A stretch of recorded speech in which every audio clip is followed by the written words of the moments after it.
गोपिका सौदागर माने, राहणार वाकसा, तालुका निलंगा, जिल्हा लातूर. इथून मी खूप दुःख घेऊन आलेली होती. मला तर दुःख होतच होतं, पण माझा नवरा एका जागेत बसत नव्हता. असं उगत धोंडे मारायचं, काहीतरी करायचं. इथं येऊन 8 दिवस झालं. मी 8 दिवस इथं राहिलेली आहे आणि मला अनुभव आला. आम्हाला दोघाला बी सुख वाटतंय. आता आम्हाला आशीर्वाद पुरा मिळाला आणि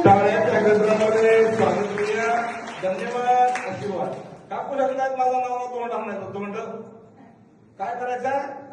कुणाला तू दिसली की तुला बी हटतय, कुणाला बी हटतय. ती म्हणत नाही माझी शशाभावशी, कुणी बी असू, दिसलं की तोंड हाण, दगड हाण, माती उचक, अंगावर फेक. म्हणजे वेडेपणाचं जे लक्ष म्हणतो त्याला की आपण मेंटल म्हणतो, बरोबर ना? असे त्यांचे पालक होते.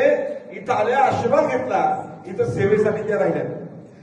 8 दिवसामध्ये माझा नवरा आता 100% ओके. हा त्यांचा अनुभव आहे. सकाळीच मला सांगितलं माझा नवरा 8 दिवस आले, 8 दिवस राहिले. या जागेचा महिमा असा आहे, या नगरीचा महिमा असा आहे की या नगरीमध्ये जो बी कोणी येतो, वेडा असला तरी नीट होतो, चक्रम असला तरी नीट होतो.